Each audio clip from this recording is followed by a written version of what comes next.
Hello, welcome to another tonalist landscape oil painting demonstration. This is your painter in residence, M. Francis McCarthy, and the painting I'm bringing you today is called Coming Out of the Woods. It's 8 by 14 inches, and I completed this last week, but I started it in August, okay? So I had the whole drawing portion done.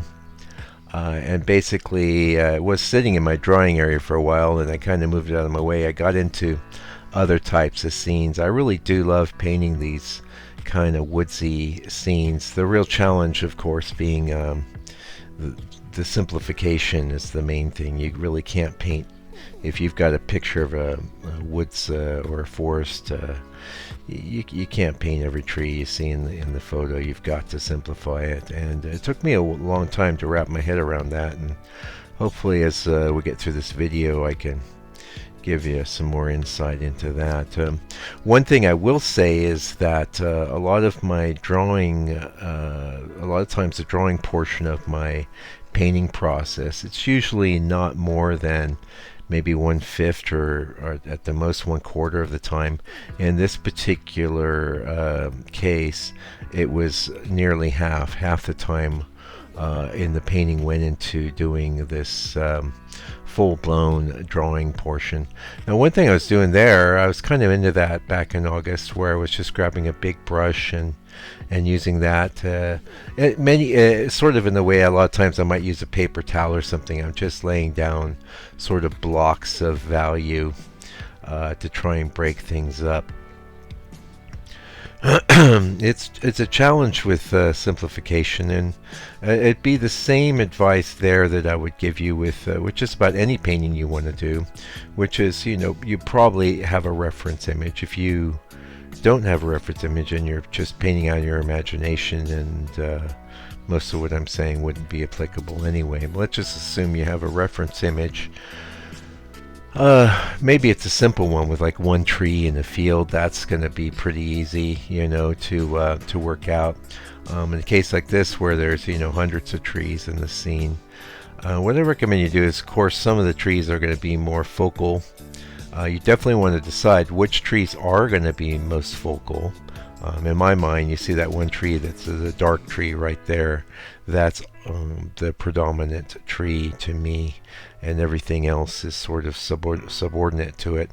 And it has a relationship with the tree I just filled in as well. Those two together sort of create the anchor of the painting, where our eyes are going to go, which is coincidentally where we're going to be right up against the brightest area. And if you didn't know, the area of greatest contrast in your painting is essentially what the subject of the painting is going to be. So always have a thought about that. A lot of times I don't even really necessarily do it consciously now. I've just ingrained it so deeply into my process.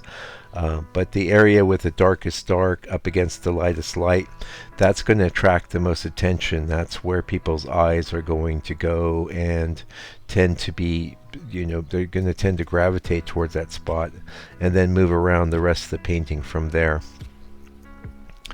Anyway, talking about the simplification process, so you've got your main trees. You want to identify those. Now, in some reference images, you might have a lot of trees and they're all very similar in size. What I recommend you do there is make one or two bigger and more dominant, and then the other one's subordinate to that.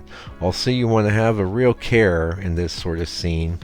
I call it intervals. I don't know, that's a term I borrowed from music. That would be the space or distance between notes.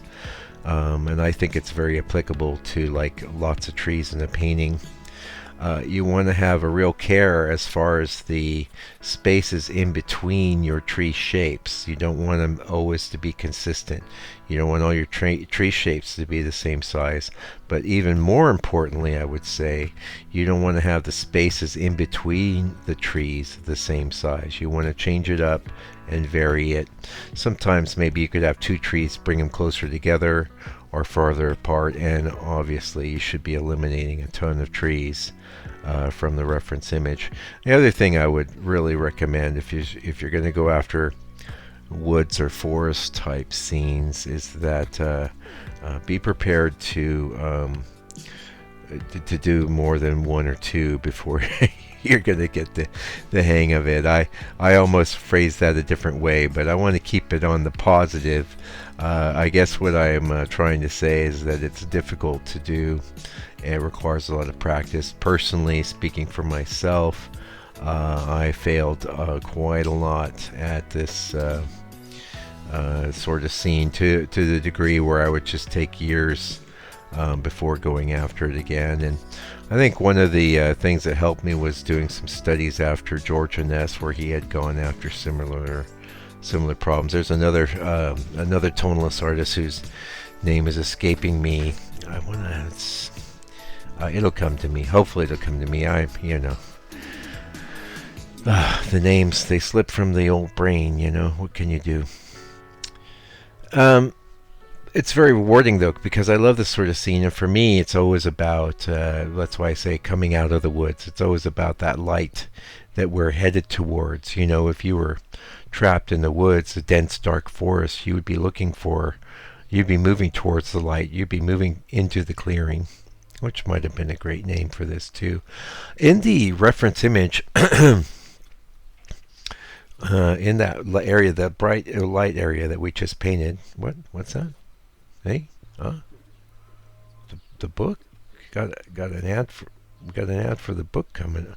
Hey, well, we moved a few books this week, so it was great. I really am so happy and thrilled that these books are getting out into the world. And I was just had a guy was asking me, well, is there an easier way?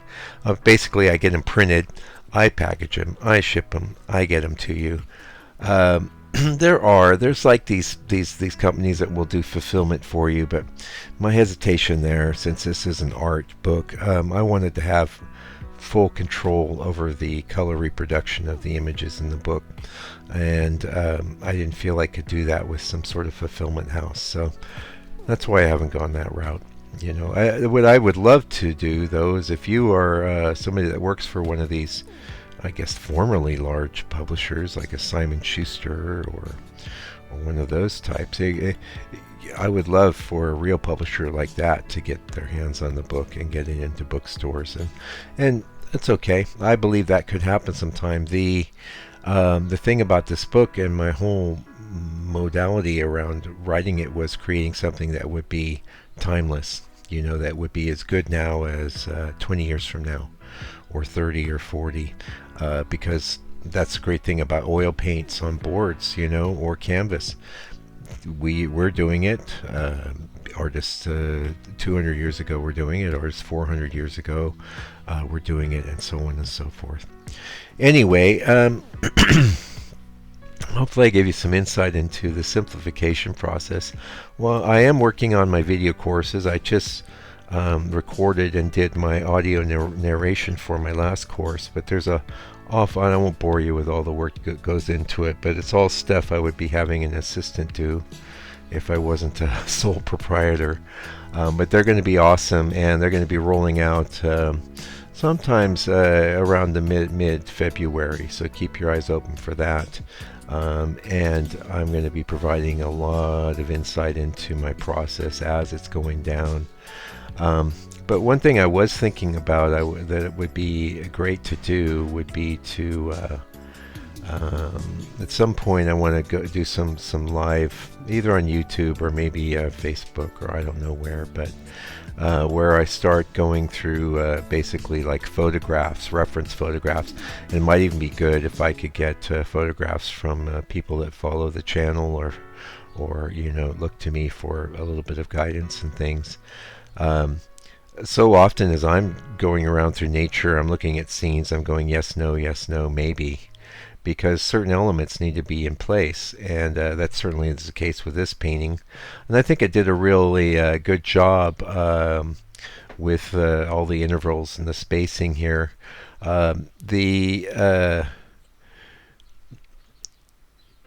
Well, it came together real nice last week. What can I say? I felt like everything was laid out in front of me with that drawing. It was very complete.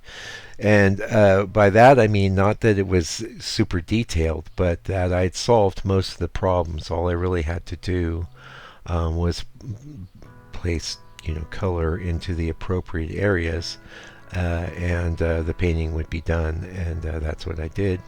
And I'm really happy with the way it turned out. I'd like to paint some more of this kind of scene.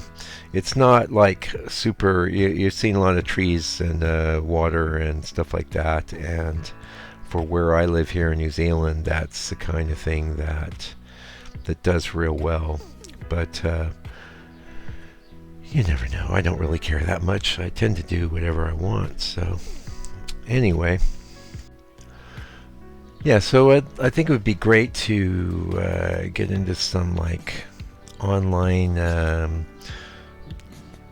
where you could pull up a photo and like I was looking at some trees as we were driving to church today, and I was thinking, well, that was almost make a painting, and there were some cows in the field too. I was thinking, if you move the cows over there and you move this tree there, then you would have a painting. And so, how do you develop that instinct or sense?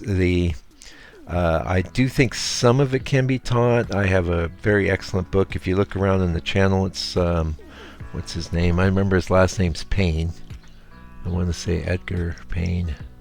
It's Payne. If you search the channel, it's called Composition of Outdoor Painting. I did a review of his book. It's a very good book. He does his best to teach it. The thing is, like, you can give people insights. You can... in fact, I mean, here's an insight. You're looking for some insights. It's all about weight, how you can't have like a ton of stuff on one side of the canvas and nothing on the other side and have that feel like it's going to work. You have to find a counterbalance there. If it's a case, say, like in the last video where all I have is a tree, on one side, and on the other side it's just water. But if you look at that painting, what I did was I used the horizon line itself as a counterbalance, using with the diagonal of the hillside to act as a I'm sorry, I don't remember the actual term, but a fulcrum, and that worked really well. So you need to think about these things. Always think about where the weight of the painting is and where your attention's going. So it's really those things. You need to have a balance, a good distribution of elements. But if it's too evenly distributed, it's too stagnant, it's too stationary, and it won't attract people's attention. What attracts people's attention is tension, right? It's tension. There's got to be tension, but there also has to be resolution. And this is very true of music too. Music sets up a chord progression that will build some tension and then gives you resolution when you get into the root chord, right? Or the melody does the same thing. And your compositions need to be like that as well. The thing is with painting is it's not moving through time. It's already locked in time. But what does move through time is our perceptions, how we apprehend the painting. And I can say that I knew this for a long time. I brought this up in the channel the other day, but I think it's really helpful information. And since it's something I only knew in the back of my brain, and now it's in the front of my brain, I'm happy to get that into your brain, hopefully, which is that in 9 out of 10 cases, we are going to enter the scene from our lower left side. Okay, so from your left side in and around, and that's very much the case here because we're obviously we're following the road or path up. We're going around the trees, and then we sort of move in a circle through the painting, and I think that works pretty well. One thing that doesn't work though, like if we'd had this set up, but say the road was going the other way, and now that's the case in a lot of reference images I might look at, and who knows, actually the new Photoshop with the AI, I didn't use that in this case. I had a reference image that had a good road in the right spot, but I was trying to do that with the AI not that long ago. In fact, there was the second to last video. So it's a scene with a field and a tree and a path. That path I was able to get into the reference using the Adobe AI, and it worked out really, really well. It's a pretty great tool for that. Anyway, I can see we're getting pretty close to the end, and I really, really appreciate you coming around. Check out my blog. I keep forgetting to put an actual link to it, but you can get to my site. Join my mailing list. People on the mailing list are going to get the biggest discounts on these video courses, and I mean it's going to be pretty major for them. So do that if you haven't already. I see I've been having people join, and that's wonderful. Anyway, until I come back with another video for your edification and enjoyment, do me a favor, do me a solid, take good care of yourself, your family, all your loved ones. Stay out of trouble, and God bless you and your family. Fight the power.